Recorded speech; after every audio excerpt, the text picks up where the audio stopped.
Welcome to Journey to Joy Live, a podcast to promote wellness, resilience, and inspire joy. Be empowered to balance your mental, physical, financial, aspirational, and social health while providing mental health awareness and breaking down the stigma of mental illness in the Black community. I'm your host, Dr. Joy, and I'm here to help you transform life's challenges into opportunities for joy. Let's begin the journey together. Hello. I'm Dr. Joy, and I have here my awesome guest, Dr. Una. We're here to talk about episode 73, The Wellness Advantage, Building a Healthy Mindset for Sustainable Success. And I'm super excited. I feel like I'm a rock star on Journey to Joy Live today. So excited to have you, Dr. Una. She's the founder and CEO of the EntreMD, as well as the founder of the EntreMD Business School. So turning doctors, physicians into entrepreneurs and making 7 digits and 8 digits and all those things. So we're going to get into the mindset portion of that. How can we actually be leaders and take care of ourselves at the same time? So tell us more about you, Dr. Una, other than what I said. Well, first of all, thank you so much for having me on this show. And thank you so much for what you do. I always say that all hands are needed on deck. And, so thank you for doing this. Thank you for, creating this podcast. And I don't know if you know this, but, a lot of podcasts don't make it past episode 7. So when I heard you say episode 73, I'm like, yes, let's do it. Yeah.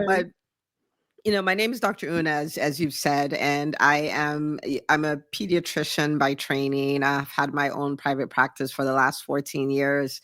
And, that's a whole story on its own. But, even though the practice was doing really well, it was 2016 when I realized that medicine as we know it has changed forever. And if we do not retool ourselves, if we do not habit stack, if we do not start exploring other ways of helping people and generating income and all of that, we'd be out of luck.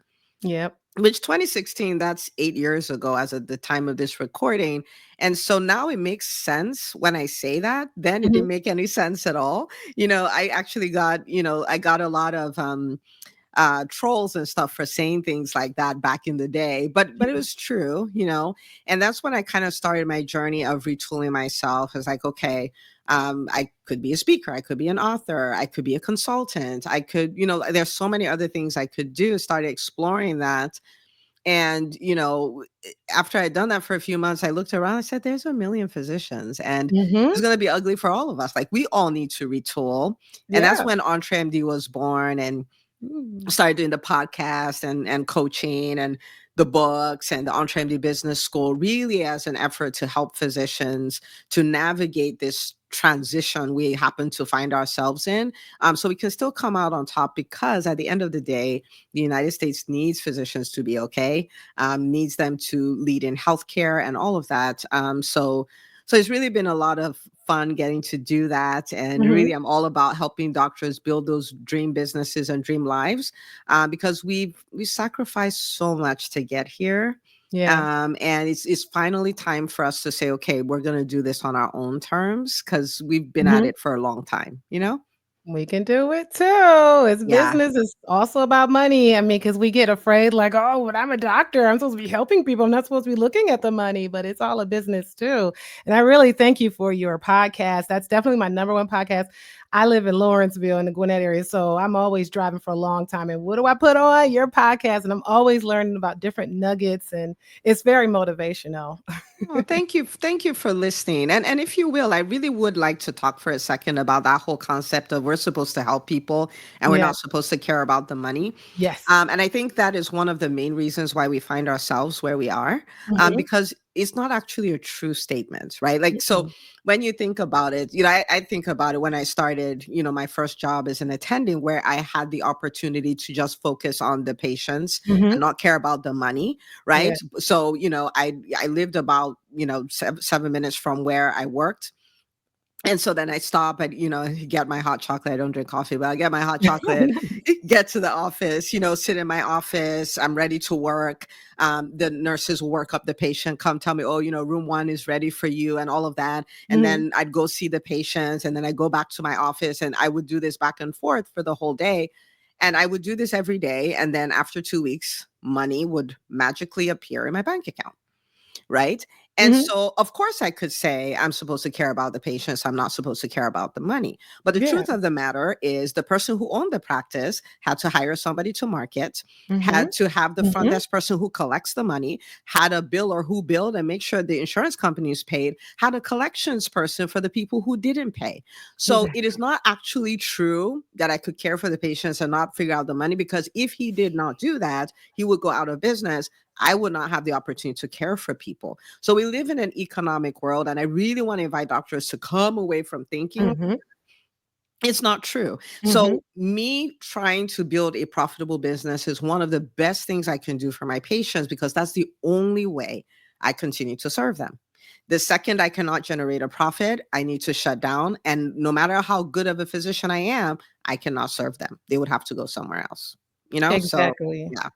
Exactly. We need to worry about the business piece. It's kind of like how we have to take care of ourselves in order to take care of others. We have to take care of our business in order to be able to be open to take care of others. But EntreMD isn't the first way I've heard about you. I heard about you because my little boys, all three of them, go to Ivy League Pediatrics, where you practice, and you said you haven't even set foot in there for 3 years, because that's how amazing your practice is doing. So we can talk about that too. But you've got great doctors there, and my boys are getting great care. So thank you for I'm so that. happy to hear that. I will play this for my practice administrator. I'll make her day for months. I actually think I spoke to you one time when you were on call too. My little boy I think he burnt his finger or something like that.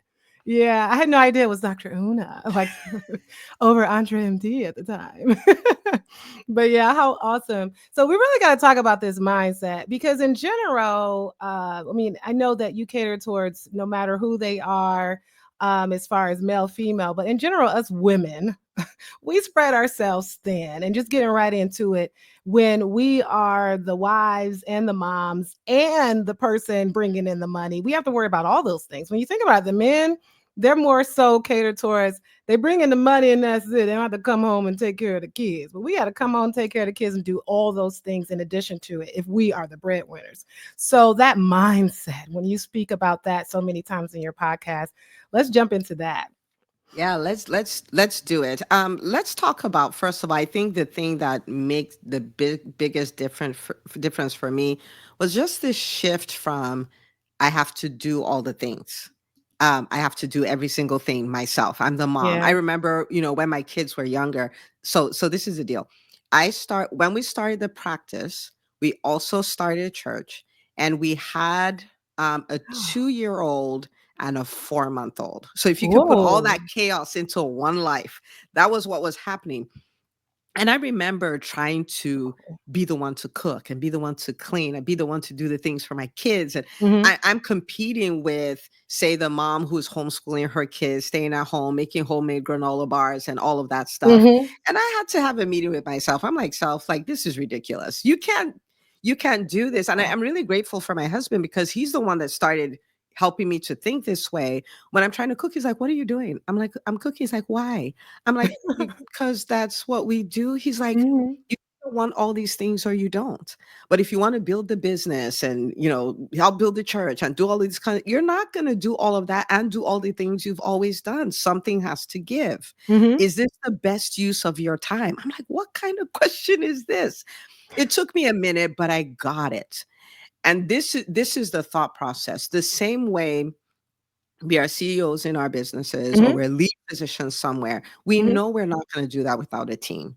We are crystal Correct. clear. We are not going to do that without a team. But for some reason, when it comes to running a whole home, we're responsible for raising the destinies of these kids and Yeah. running a marriage that, like, Yeah. Ooh, is so important, and all scary. of that, we think, oh yeah, of course I got this. I'm going to do everything by myself. I'm the CEO of my businesses, and I'm the CEO of my house. Okay, Correct. so I have a team, Uh-huh. and I'm not recommending this. I'm just saying what over the years I've done. I Yes. don't cook, I don't clean, I don't shop Mm. for groceries, I don't even Mm. shop for my own clothes, because I Mm. don't like to. I don't shop for that. I don't do back to school shopping. I don't do Wow. any of those things. None. Wow. So you hire someone to do it? So some of them are hired. Uh, Uh-huh. Some of them, oh, I train my kids well. So I delegate to Mhm. everybody, including my kids. So for Hire your instance, kids. if my daughter's like, oh, we want to go to Ingles and we want to get some, for some stuff for the house and all that, I have them make a list for Mhm. shopping for the house. I could, if I can, I would drive them to Ingles. I will hand my 16-year-old my card. I'm like, have a nice life. And I will be in the car doing whatever I want to do, which may be a whole lot of nothing. But That's they will do awesome, that. and she's So I 16 so now. so I delegate to them as well, and then I have a lot Delegation of is key. mentees, and most of us have a lot of mentees, right? But the Mhm. best mentorship relationships are win-win. Like, I'm gonna give up my time to train you, to teach you things, to be there for you, to coach you, all of that stuff, and if I need some stuff done, you're gonna help me too. It's a Mhm. win-win situation, right? So there's gonna be people who are paid, there's gonna be people who are unpaid, but nobody should be afraid to pay, especially for physicians, because Dr. Enjoy, you know this, right? Like, Yes. think about, oh, I want to be the one to do all the laundry. Okay, very good. But how about this? Your hourly rate is $300 an hour. So the Mhm. question becomes, if it takes you 3 hours to do laundry, would you ever, in your right mind, pay someone $900 to do laundry? Mm-mm. And the answer to that is absolutely not. But that's the opportunity cost when we do it ourselves, That's true, 'cause that's right? how When you much can we get pay paid. It's how much somebody. we're worth. Yeah, you can pay somebody a fraction of that and they win because they got paid. You win because you got 3 hours of your life back, Back. which again, you can use it to go generate $900. You can use it to sleep. Like, you can do whatever you want with it. And once we start thinking in those terms, like me saying, "Oh, I'll just do it myself," Mhm. is not the answer, because Yes, I'm the why? highest paid person on my team. Mhm. It's not the answer for me to do it, right? So Mhm. sometimes we want to start thinking in that way. Like, this thing I'm about to do, would I pay somebody how much it costs me to do it? And if the answer is no, then you want to start thinking, should I be looking for someone to hire And for are you gonna this? do it well if you try to do everything? Not at all. 'Cause I know I Not at don't do all. laundry well at all. I can throw things in the wash. I can if I remember to put it from the wash to the dryer, that'll happen, but it's gonna stay in the dryer or it's gonna get balled up inside the clothes, the bag. I'm not even gonna iron it, fold it. None of that's gonna happen. So So it's so definitely important to delegate. Yeah, so thinking like a CEO and realizing you don't have to do everything. Like, how many times do we Yeah. get together and say, "Did your mom do all your laundry? Did your mom cook all your meals? Did your mom take you for every single game?" Like, we don't ask those questions. You Mhm, know what I mean? mhm. We don't. And Not so at so all. that has been huge. That has been so big for me, as far as being able to build multiple businesses, do multiple things, homeschool kids, and still be human. I have a life and still be full of joy, right? And peace and all of Mhm. that, because I have a life. Yeah, that's really good. So that's actually a strategy that can work in at your business and also work in your family. Because a lot of times, being a good wife, the strategies of being a good CEO aren't always the same as being a good wife or a good mother. But delegation is definitely key, especially when you're able to do it. I know we're very blessed to be able to have my in-laws, my mother to help out, and it's really great because I don't have to clean or do laundry because of that. So it's great when you're able to do that, but delegation is key because then that helps you clear up your mind and what you need to do in order to create the business and the income for your family. So Yeah, appreciate that. yeah. So what are your own personal self-care practices that you do? I mean, you're so busy, I would imagine, but you do a lot. You're able to delegate. But when it comes time for Dr. Una, what do you do? Yeah, so there are a number of things. I think my self-care things, they're pretty interesting. So so Mhm. we could talk about it. But when I think about self-care, right? Because the outcome of self-care is that I'm good. Like, I'm refreshed. I have peace. I'm That's okay, dope. right? Yeah. And I think the starting point for me is really being in tune with why I think I'm here on the planet, you Mhm. know? Because what it does is it helps me live in alignment with who I think I really am, doing what I think I'm here to Yeah. do. And because of that, most of the work I do doesn't feel like work, because Ah, it feels like it's my calling. I'm doing what I'm supposed to do, whether it's business or what, it doesn't matter. As long as I feel like I'm in alignment, I'm yes. happy.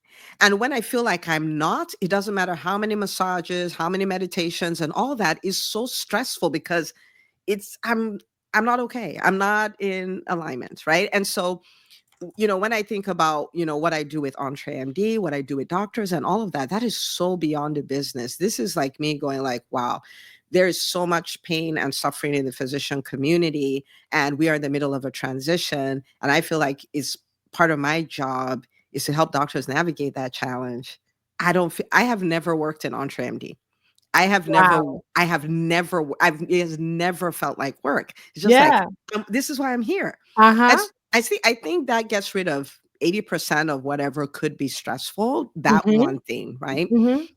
And then, as far as the daily practical things I do, top on my list, of course, for me is prayer. And the reason for that is I'm an Enneagram 6, right? And Enneagram Sixers, they have pre-traumatic stress disorder, right? Like we don't Mm. need something to happen for us to then feel bad about it. Like we're like, okay, what are the things that could go wrong? And we're terrified Exactly. about them before Uh-huh. that, right? And so having someone else to say, okay, I'm going to do my best, and there's a God that loves me, I'll take care of me and take care of the Mhm. rest, Mhm. is very relaxing. It's very relaxing for me. I'm really big on meditation, Good. and faith-based meditation. So I'm sitting on the scriptures because it says so many nice things about me. I'm like, I'm going to think about that. I'm going to focus on that, right? So that's something I do.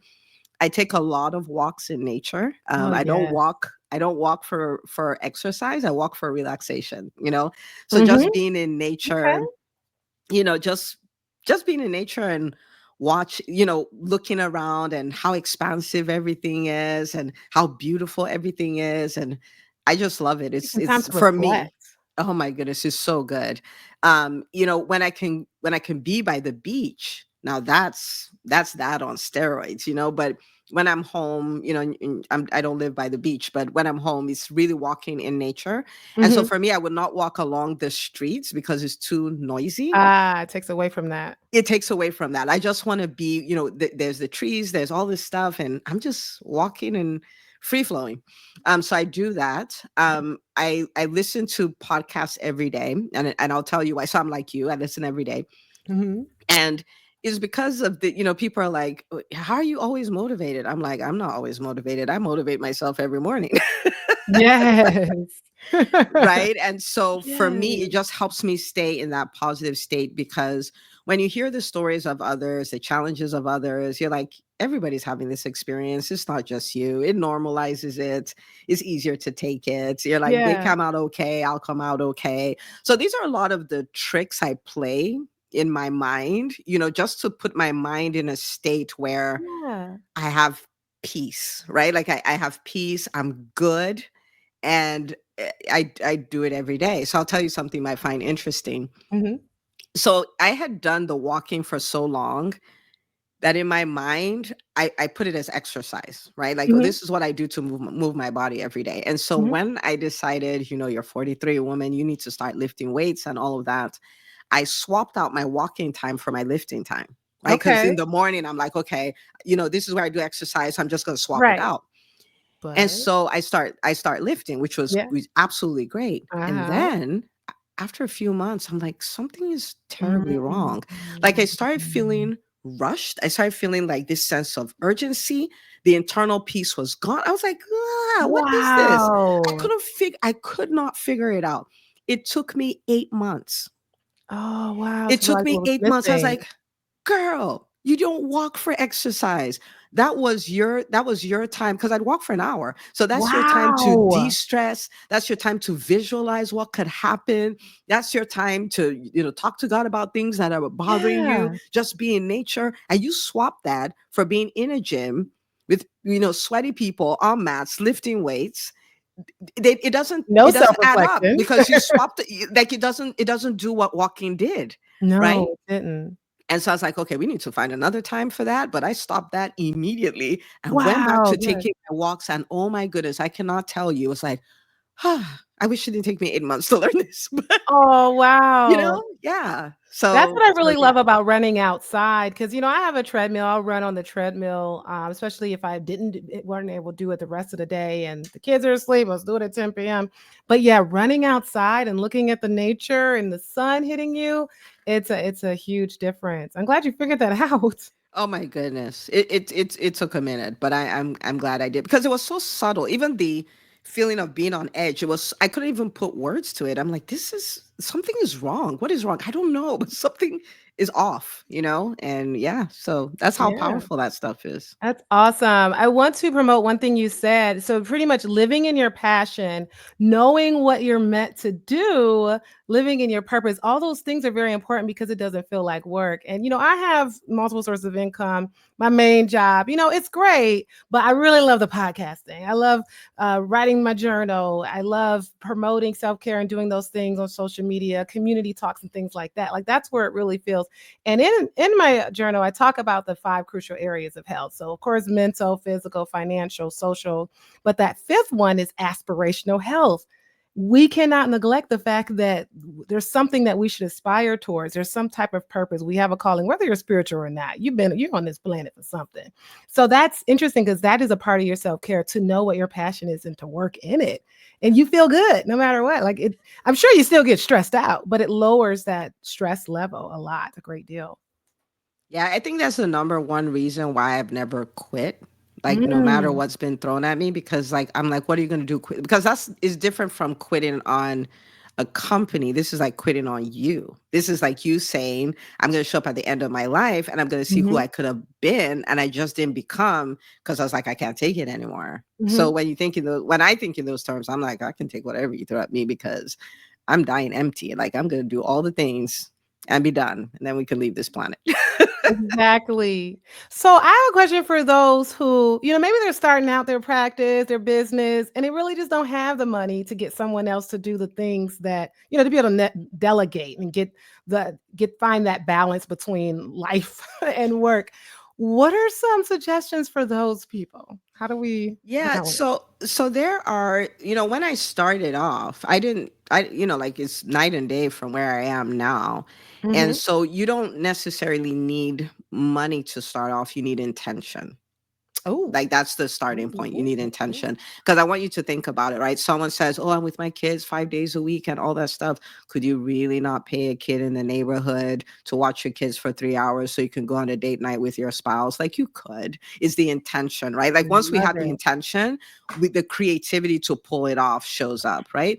You have Mhm. people that you mentor and all of that. Like we mentor medical students and all. It's not like they're going to come to your house and do your laundry, but there are things you do at work where you take the time to teach them and they take the time to do this other stuff. So Mhm. maybe you can leave on time and then you've bought back an hour of your time or whatever. Again, is the intention, right? Now, especially for physicians, I like to say one of the, we have a great gift, and the gift is that we have a high earning potential. And some people may say, oh, no, but relatively, we have a high earning potential. Mhm. And time is more valuable than money, right? Like, how do we know Mm. that? You can get money back, you can't get time back. So, time is Mhm. more valuable than money. And with your high earning potential, one of the gifts is you can use your money to buy more time. And that's Yeah. the time of others. And when you start looking at it that way, you find out that you can afford to get help, right? Like it's just a different way of thinking about it. So, for instance, if a physician is starting a business and they can't hire a team, Yeah. well, you can hire a virtual assistant, you can hire an Uh-huh. executive assistant. At least you have somebody who handles your email, who handles your calendaring, who handles some, tasks for you and all of those things. So you can buy back some time to do what you need to do for the business. Now, I will say that you can waste your delegation. And what I mean by that is you can delegate and then not up level what you're doing, right? So you're still producing the same amount of Ah. output, but you're paying somebody else. So this is useless delegation, right?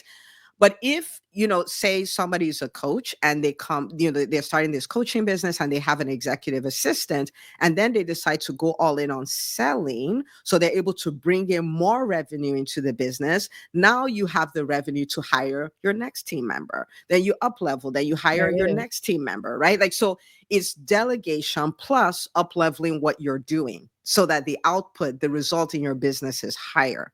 If you do it that way, then you can hire everybody you need to hire. You just need to do it in a stepwise fashion, Ooh, that's right? great, and your return on Yeah, investment is good too. it's huge. It's huge. I talk a lot about that. Like when you bring people on your team, you also want to know, okay, this person I'm bringing on, what are the tasks they can do so that they can generate enough to pay for themselves, to pay for the overhead associated with them, and generate a profit for the business. Because if they're doing those three things, you're not really Mhm. paying them. Like, it's an investment, it's not an expense. Yeah. And then you pay them all day, every day, and twice on Sunday, because they are, you know what I mean? Like, they're generating, the revenue to cover what they're doing. And so that's just, so it's a different way of looking at it. Mhm. But there's no way to take care of yourself by constantly stacking new things you're going to do without getting Yeah. rid of some things. It just doesn't work, right? Yeah, and Like, then so feeling like you have to be the one to do it. you Yeah. can't, you just can't, right? Especially you add in wife, you add in mom, you add in taking care of aging parents, you add, like, I mean, like, come on. Sandwich generation. Oh my goodness. Yeah. So we need to get help, and we can afford to get help. There's just a profitable way of doing it. Yeah. Right. That's the way I to look love it. at You it. make it sound easy. Well, all we I have to mean, do it's is just know what to simple. do. Maybe not easy, but it's simple, Right. right? And I will say this, because sometimes people are like, "Well, I hired one person, it didn't work out." So you'll get a kick out of this. So I went for an event, and at this event, it was for female founders of companies doing over 1 million in revenue. And Ooh, the nice. person who was the keynoter was running a company valued at 500 million. Okay. And so she talks about her team, and she talks about all this stuff, and she does a great keynote. So someone asked her a question, says, "It sounds like you have an amazing team. And I want to know, like, how did you build this wonderful team?" And Mhm. I leaned forward. I was like, this is going to be amazing. I mean, because clearly she has figured it out. I'm going to get a secret that's going to change my life forever. Okay. So I Okay. lean in. And she says, "Yeah, it really is just trial and error. Like, you kiss three or four frogs and you get to Prince Charming." I'm like, at 500 million, we're No. still doing that? like, Oh like, I my thought goodness. at that level you'd have figured it out.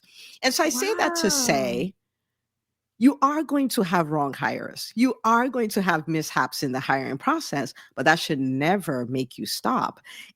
Just know that every time you engage in that hiring process, you're getting better at hiring, you're getting better at onboarding, getting better at delegating, Oh, you're yes. getting better at all those things. And so if it worked out, great. If it didn't work out, you're still better. This, like, either way, you either won or you learned, but either way, you came out ahead. And so if you hire somebody and it doesn't work, don't worry about it. I mean, like, Next person. Chipotle's CEO leaves to go work for another company. The VP of Pepsi leaves to go work for another company. Like, even these companies are losing employees and are having, mishires and stuff Mhm, like that. mhm. So clearly nobody ever really figures it out. You just get better. The goal is Yeah. better. People are That's it. replaceable. Yeah, just better. Yeah, yeah, exactly. So let's talk about imposter syndrome and self-doubt, because like the way to get to leadership, and we've got to battle all these negative thoughts, self-doubt. Imposter syndrome, of course, is when we feel like we're an imposter in our life. We're not equipped or experienced enough to go do that talk or to open that business or whatever that thing is. Have you ever battled any type of imposter syndrome? Am I human? Right?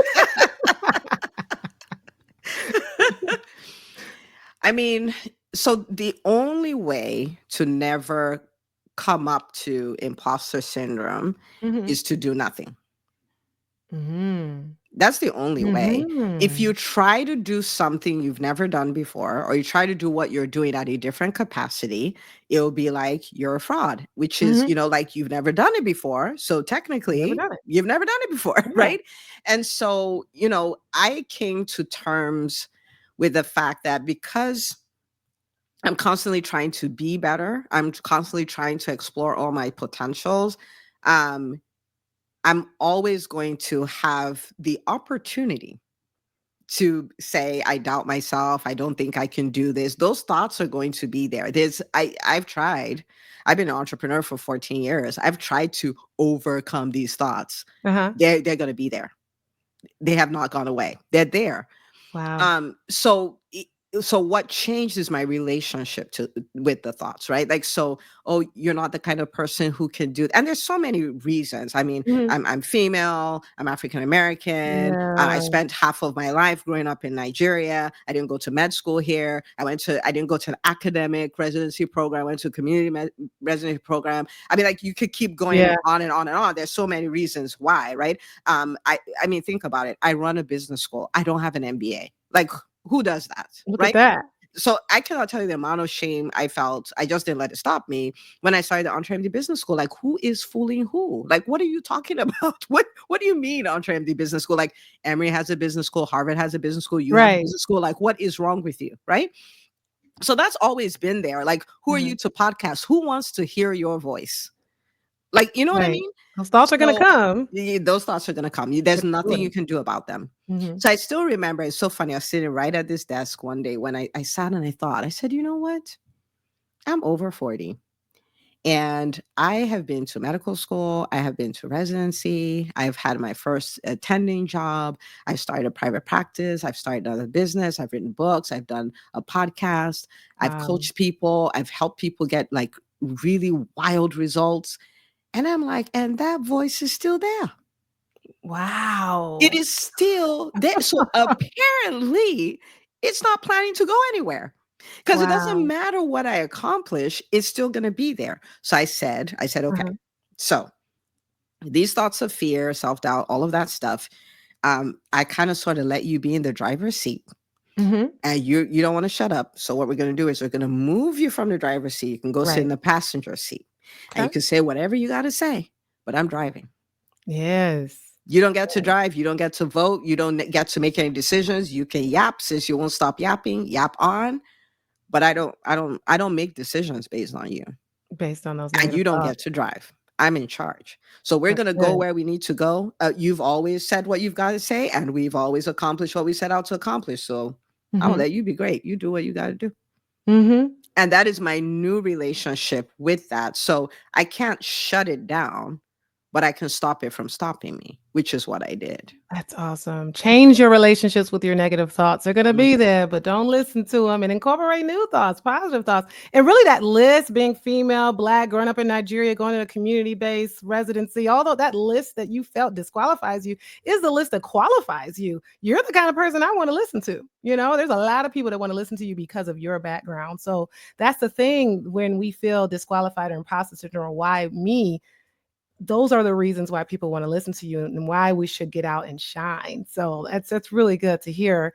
And I even think about people like going into the singing industry. Beyonce, I'm sure she still gets nervous when she gets on stage. You know, that's what makes me feel better. Like I'm sure she get nervous, you know. So it's like even the most qualified person, they're human. They still get those kinds of thoughts. But we just we've gotta not listen to them and not put them in the driver's seat. I love it. Yeah, no more driver's seat. And I think the other thing I got really good at doing, is I was like, so yeah, I worried a lot, right? Enneagram Uh-huh. 6. So that was kind of my jam. And when you think about it, it's a very vivid imagination, but an Mhm. imagination of what you don't want. Yeah. That's literally what it is, right? And so I said, apparently I'm very good at imagining.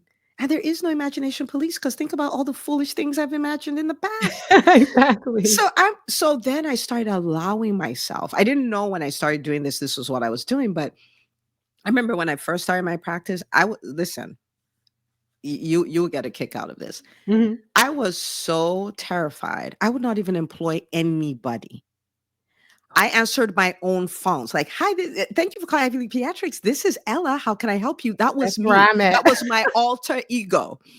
I would not hire someone to Oh, do the front desk. I would not hire someone to do the vitals. I'm like, how can I afford them? Who wants to follow me? I did my own vitals. I saw the patient. I what? gave my own shots. And when I was done, get this, I sent the claim to the insurance company. Wow. That's where I started from, right? Because someone may hear me now and they're like, oh, she has it all figured out. No, this is where I started How from. long did that last? That lasted for a few, maybe the first 6 months or so before I hired Okay. somebody. It Wow. was it was kind of crazy. But anyway, Wow. so then at that stage, for some reason, I'm listening to maybe like Brian Tracy, and he's talking about, Yeah.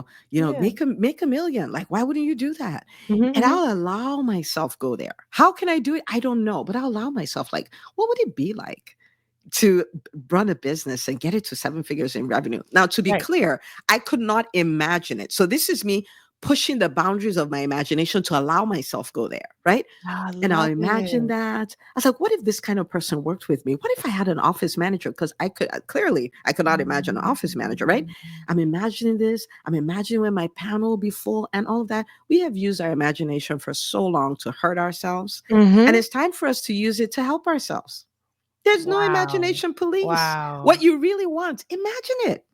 You do it every Wow. day, just in Mhm. a negative way, and we can do it in a positive way. You're going to Wow. speak on Dream stage. big. Yeah, you're going to speak on stage. You've already imagined. Okay, again, you'll get a kick out of this. This was not too long ago. This was Mhm. probably 2021 or so. I went to speak at a conference. So here I am sitting. It was an hour before I was supposed to speak. And here Mhm. goes this thought. What if, as you're going up there, see that wire over there? You Mhm. trip over it. And because of where it is, you fall down on the stairs to get on the stage and you crack your teeth and there's blood everywhere. And then the Right? You owner, think that way. the host of the event is like, I don't think you should speak. There's blood everywhere. You're like, no, I can clean it real quick. And, I'm not going to not do what I came here to do. Like, can you imagine the stupidity of that? Right?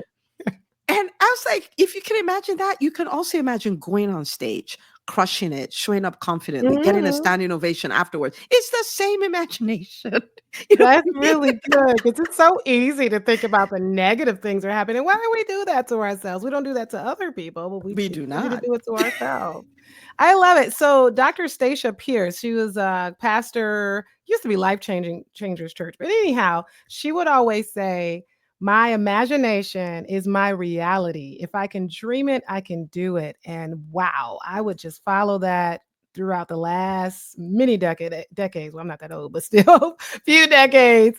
And it's just great. If you can think it, you can do it and just make it come to happen. And why do it in a negative way? Maximize the positive, the joy. That's why I'm always talking about joy. Yeah. Yeah. So I love it. Any other nuggets when it comes to our mindset and being a leader, being able to get to those 7 digits? Because that's actually really good that you say that. Because, in that imposter syndrome, we can think, well, how can I make a million?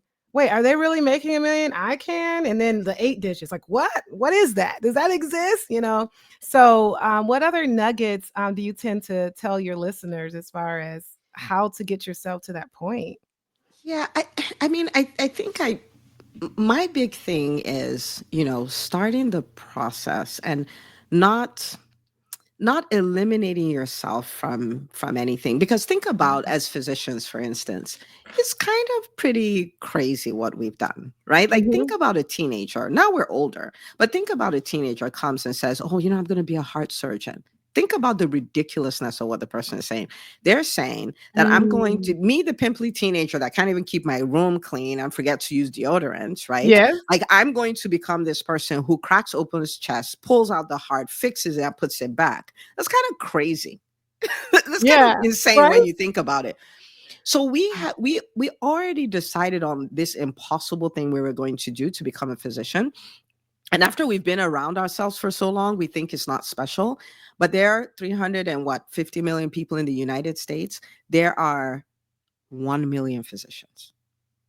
And so Wow. if you divided us equally, for every room of 300 people, there's one physician. Wow. So there's nothing ordinary about that. You know what I mean? And that doesn't mean Yeah. we're all prideful Yeah. or whatever, but there is nothing ordinary about that. And so when you think about that, you realize you've done the impossible before. This is not a new thing. And so if you could become a physician, you could run a six-figure business, 7 figures, multiple seven. If you allow yourself think about it and put yourself in the right rooms and all that, you could do 8 figures, you could do 9 figures. Like, we are a lot more limitless than we believe. Nice. Unfortunately, in our training, they kind of beat that out of us. And I'm Mhm. not saying there's some conspiracy that anybody did it, intentionally, but we have this stay in your lane, do what you're told, conform to the status quo type of thing that we do as physicians. And Yeah, so we we do. forget that we got here by going against the status quo. Like, yes, there are people who come from families of many physicians, but most physicians did not come from families like that. You know what I Mhm. mean? And so you already defy the status quo. Like, just reconnect with who you are. You are somebody who defies the status quo. And you think about, acceptance rates into medical school. Many of them are between 1% and 3%.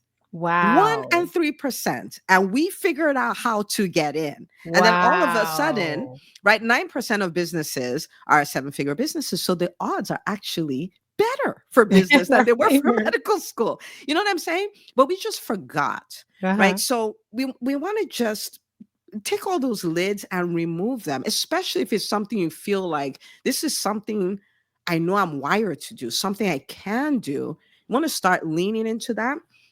And the ultimate cheat code is putting yourself in places where the thing you're trying to do, Mhm. the people there do it easily. Oh, nice. So the whole thing of we don't, it goes away because those people are like, what Yeah. do you mean? This is what we do. Like, what are you talking about? This Well, it's is like what we surrounding do. yourself with like-minded people. Yes. Yes. Yeah. People who are like, so I'll tell you the story real quick. Again, same type of meeting. So there's all these female founders. And I, at this point, I built up the practice. I had just started EntreMD. EntreMD had its first $260,000 a year. Wow. And I had this thing of, well, are you going to tell physicians this is the cap? Why don't you take it to 1 million so doctors know that they can build $1 million businesses? I'm like, how am I supposed to take this to a Wow. million? This is a Yeah. conversation I'm having, right? I'm like, I don't know how to do that. Uh-huh, Like, uh. just own it first. That's where it starts from. I'm like, okay, fine. We'll do a seven figures. I'm like, I don't know. So here comes January. And what I made in January will not get us to seven figures if I did that every month. Here comes Gotcha. February. Here comes March. Same Mhm. thing. So March, I go to this event. And a lady stands up. She says, there's a company that approached my company to buy my company, and they're making an offer for 9 figures. I go like, 1, 2, 3, 4, 5, 6, 7, 8, 9. Oh my 9 goodness. figures? I'm like, Right, that okay. is it. And I look at her, one head. I said, okay. Then she says, and we turned down the offer. We're thinking of turning down the offer because we think on our own we'll be able to get there. I'm Mm. like, what okay. And then she says, this is the part that changes everything. She Uh-huh. says, I mean, because now we're doing an easy million a month. I'm like, hang on a whole second. How Wait a do you minute. have easy million a month in the same sentence? Like, what in the Right. world? It's an Right? Like, oxymoron. like, what is happening? And so it was in that moment I said, you know what, Dr. Una, you are tripping. Because if she can do an easy million a month, it is available for you to do an easy million a year. Mhm. You have to stop saying you can't. You have to like lean into it. How Mhm. is this going to happen? And it was then that I made the decision, like for real. The fake decision, like, oh, I'll do that, but you're not going to. Yeah. Yeah, Okay. exactly. So the for real decision, I made it then, like, oh no. Now, what prompted all of that? It was the room I was in, right? It's the room I was in where it's like easy million a month. And you don't even want to own 1 million a year. I was like, okay. And that year we crossed a Wow. million a year. Wow, yeah. Right. And it's Uh-huh. is the association. So physicians, you want to be around physician Yeah. entrepreneurs who are doing things like that. They normalize the challenges, they normalize the pain of it, they normalize the waiting, they Mhm. normalize the disappointments, they normalize the victory, all of it. Exactly. Right. Ah. Yeah. So you become like your environment, by which I mean the people around you. You just become like them. Yeah, and all those people are resilient. I mean, they've had those challenges and failures, but they also have the successes, and resilience is in between, so it's really important. Okay, well, I appreciate you for coming on Journey to Joy Live podcast, and I always ask my guests about what their personal journey to joy has been like. I know you spoke a lot in general what you do, but tell us more about your personal journey to joy and what that's been like. Yeah, my personal journey to joy, a lot of it is around my faith. Because again, Enneagram 6, I mean, like, we could make a whole lot of not joy out of a joyful situation. Yes, we can. Right. And so for me, I think, is just realizing that my job is to do the best I can, and there's a God who loves me who will take care of everything else so that Mhm. I'm okay. I can enjoy what I have. Mhm. I don't have to worry about the other shoe dropping. I don't have to worry about, disasters and things like that. I'm just free to really enjoy my life. And that's just because I can delegate the things that are above my pay grade to somebody else. That's good. You know what I mean? And so for because I was the person who I worried about everything. I mean, Mm. I worried about everything. I would wake up in the morning and I just have, we're sad today. That's how we are. And so I'm Mm. just sad the whole day. What happened? Nothing. I just woke up and this was the inspiration. Be sad today. Yeah, And I was sad. wow. You And made then a I, choice. it was, I mean, when I got married, my husband's like, so what's wrong? I'm like, nothing. I'm just thinking about my life. Right? Like Mm. nothing. And I'm moody. And I mean, it was something. And it got to a stage, I was like, I can't, I can't. I've tried. I cannot. And so, I started building this relationship with God, and I was like, I mean, I'm going to let you deal with all that. It's just above my pay Make grade. the decision. Joy is a Yeah. mindset. We have to make the choice to Yeah. enter our journey to joy and whatever that looks like, whether it's taking care of ourselves, reflecting, walking, doing those things to continue to have our mental wellness so that we can be the best wives and CEOs and mothers and all those things. So really appreciate it. I usually ask where to find you. It's so easy to find. You just type in Google Dr. Una. She just pops up. She's everywhere. Website, EntreMD.com. You have your podcast. Anywhere else we can find you? Yeah. And, you're listening to a podcast. So same thing on a podcast platform. You can just search EntreMD, and we just talk shop all day, every day.